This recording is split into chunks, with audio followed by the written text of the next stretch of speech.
Royal Canadian Navy wages the grim battle against enemy shipping in the North Atlantic, the Mediterranean, and the Channel. It fights in corvettes, frigates, destroyers, but none of them are faster or deadlier than the motor torpedo boats.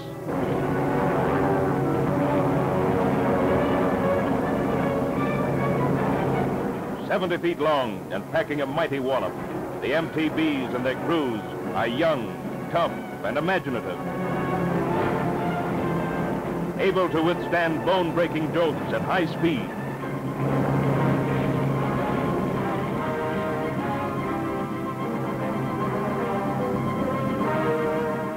Today, from their bases in Britain, men like Lieutenant McClernand, DSC from Montreal, Lieutenant Mabey from Toronto, Seaman Jack Brown of Swift Current, Saskatchewan, and other Canadians are manning 2 flotillas of MTBs, 2 flotillas of mechanized surfboards, carrying heavy armament, challenging ships many times their size.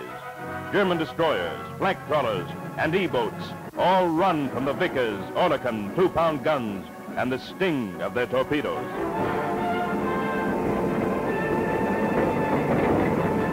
Seaman Jones examines the torpedo tube, getting it ready for this deadly fish, 24 feet from its fin to the tip of its menacing warhead.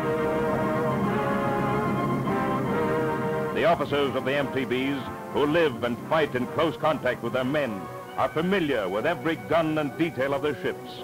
Lieutenant Glenn Krieber makes the daily inspection of the ship he knows so well.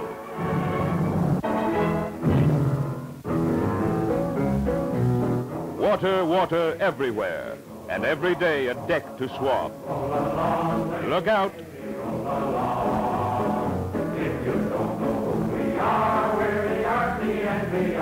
From bridge to galley, from bow to stern, she's manned by Canadians, and they love her.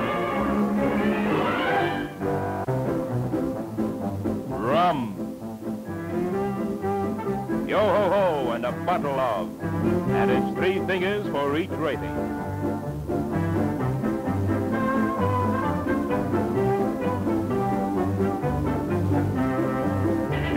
A good tot of rum goes a long way in staving off those North Sea chills.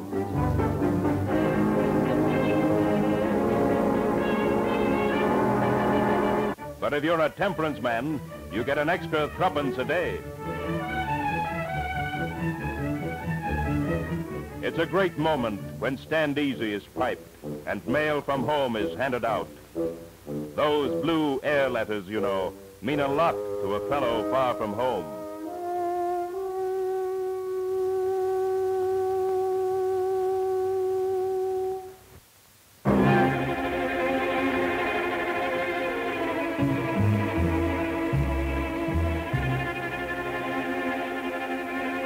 Division 2 to proceed forthwith to intercept E-boats operating on the convoy route to Antwerp. Lieutenant Commander Tony Law and his men know E-boats well. They know E-boat armament, E-boat tactics, and E-boat treachery. Know them at first hand. In E-boat Alley, as they call the English Channel, they know how the German E-boat packs track down the fishing smack, the straggler, the old tramp steamer, sneak in to make their kill.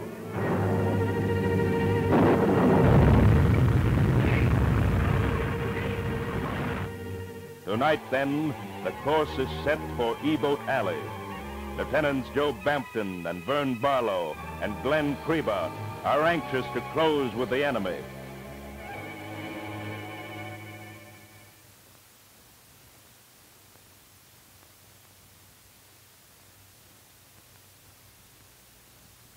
The air is still as ice this evening. The men climb into their oilskins and laugh and kid and maybe think about their wives and homes far away in Canada. Their mascot, Spam, is put ashore. That dog has no place in a pleasure jaunt like this. The final orders are given. The lines are slipped. The MTBs are ready.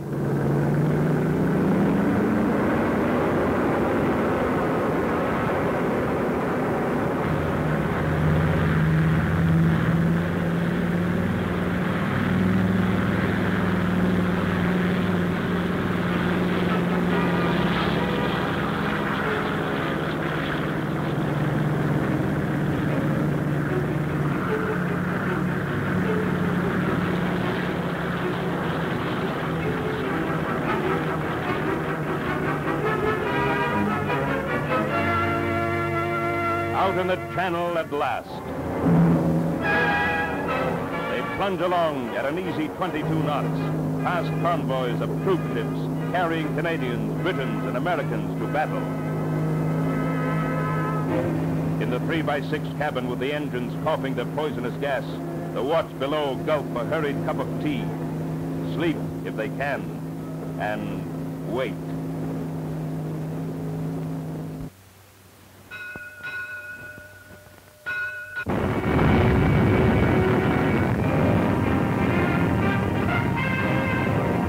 E-boats got through to the convoy. Tanker torpedoed off West Hinder Bank.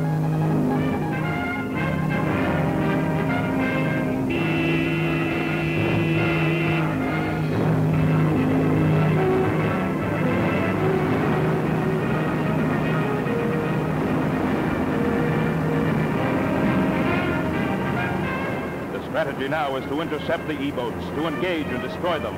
Second may mean escape for the enemy. John Tran plots the shortest course, north 068 degrees. They're doing 45 knots now, crashing through the blackness. Nothing ahead of them but the unseen enemy. 30 seconds to go, sir.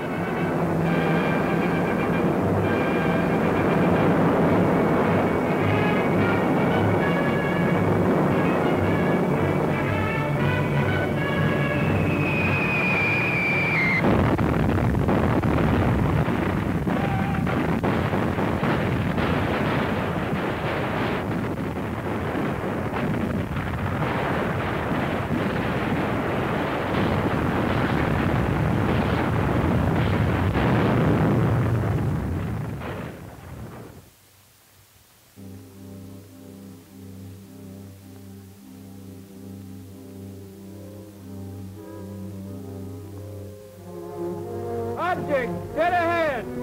Another E-boat blasted out of the sea.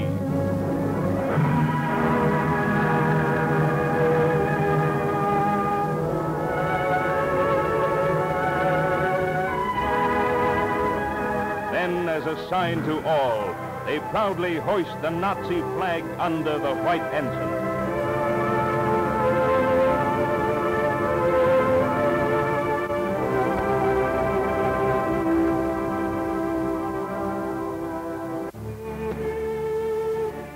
But always with the pride of battles won, there comes the loss of good fighters, good friends. Tired and weary, they disembark. Their young, old faces betray their feelings. An eye for an eye, a life for a life, until Germany is beaten.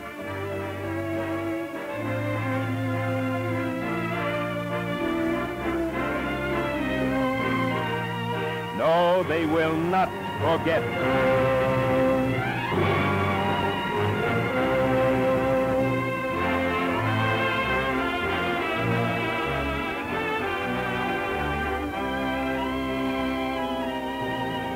And as the age-old words are spoken, ashes to ashes, dust to dust, one chapter in the lives of this MTB crew is ended.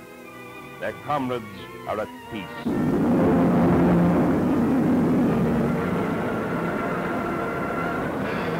But still at war, the little ships roar their challenge to the U-boats and raiders, still threatening the convoy lanes. There are more battles to be won, other oceans to be swept clean. From Narvik to Antwerp, from Kiel to Halifax, from Vancouver to Yokohama, Atlantic and Pacific, Canada's fighting Sea Fleas speed forward to the day of victory.